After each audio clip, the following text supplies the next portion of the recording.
ہم انسانوں کی یہ فطرت ہے کہ ہم لوگ عجائبات سے یا عجوبوں سے بہت متاثر ہوتے ہیں۔ عجائبات، عجوبہ یعنی کہ ایسی چیز جو کہ غیر فطری لگے یا تھوڑی سی پیرانارمل ہو، نارمل سے ہٹ کے ہو، یا کوئی بھی ایسا مشاہدہ جو آسانی سے یا آرام سے حاصل نہ کیا جا سکے اور اچیو نہ کیا جا سکے،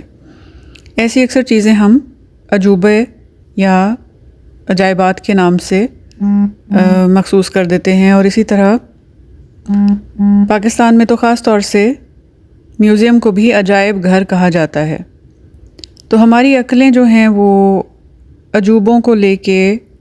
بہت ہی ایک فینٹیسی کریٹ کر لیتی ہیں، لیکن حیرت کی بات یہ ہے کہ انسان کی عقل نے دنیا کی کریشن اور آسمان اور زمین اور اس کے اندر جو کچھ بھی اللہ تعالیٰ نے بنایا ہے، اس کی کریشن کو ایک عجوبہ نہیں سمجھا۔ اس نے کبھی اس پر غور و فکر نہیں کیا۔ انسانوں نے کبھی یہ تک نہیں دیکھا کہ ہمارے ہاتھوں کے اندر جو 10 انگلیاں ہیں، اس کے اندر جو پرنٹس ہیں جس کو فنگر پرنٹس کہا جاتا ہے، وہ بھی ایک نہایت باریک بین مصور کا ایک عجوبہ ہیں۔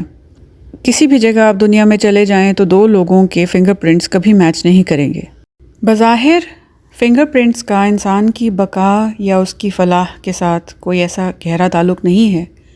لیکن پھر بھی ہم دیکھتے ہیں کہ ہمارے رب نے the master of the universe, the greatest creator, he has designed this small thing, یعنی ہمارے فنگر پرنٹس کو اللہ تعالیٰ نے کیسے یونیک بنا دیا ہے۔ اور اس سے یہ اندازہ ہوتا ہے، اس چھوٹی سی مثال سے یہ اندازہ ہوتا ہے کہ اللہ تعالیٰ کے خزانوں میں،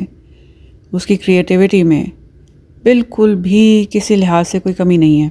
آپ دنیا کے انسانوں کو گنیں، پھر آپ ان کی 10 انگلیاں دیکھیں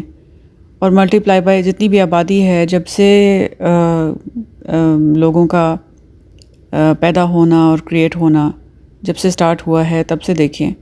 اور ملٹیپلائی بائی 10 کریں تو دیکھیں کہ کوئی بھی فنگر ایک دوسرے سے ملتی جلتی نہیں ہے، اور کسی کے ساتھ کسی کے فنگر پرنٹس نہیں ملتے۔ اسی طرح سے اب یہ اندازہ لگائیں کہ اگر یہ چیز ہم نے، چھوٹی سی بات ہے لیکن اگر اس پہ ہم نے تھوڑا سا غور و فکر کیا ہو تو ہمیں اس سے اندازہ ہو جاتا ہے کہ اسی رب نے جب انسان کی سیلویشن، اس کی پروٹیکشن، اس کی ایٹرنل لائف کو، جب اس کی گائیڈنس اتاری، جب اس کے لیے ایک کتاب ترتیب کی، اس کے اندر اس نے کتنی کیئر کی ہوگی، اس کو اتنے کتنی خوبصورتی سے اور کتنی ایکوریٹ طریقے سے اور کتنی پریسیجن سے اس نے اس کتاب میں ہر چیز کو ہمارے لیے بیان کیا ہوگا۔ اس بیان کی خوبصورتی کو کچھ لوگ جو اللہ تعالیٰ سے محبت رکھتے ہیں وہ تو اس کی گہرائی میں جائے بغیر، اس کو اسٹڈی کیے بغیر ہی اس بات کو دل و جان سے قبول کر لیتے ہیں کہ یس، اس کتاب میں اللہ تعالیٰ نے ایک نقطہ ایسی جگہ پلیس کیا ہے کہ وہ اس کی جگہ کہیں اور ہو ہی نہیں سکتا تھا۔ لیکن جو لوگ تحقیق بھی کرتے ہیں تو وہ دنگ رہ جاتے ہیں، ان کی عقل معوف ہو جاتی ہے، وہ سٹن ہو جاتے ہیں، وہ ہکا بکا رہ جاتے ہیں، وہ پریشان ہو جاتے ہیں کہ اتنی شاندار کتاب، اتنی خوبصورت لفاظی، اتنی پریسیجن، اتنی ایکوریسی،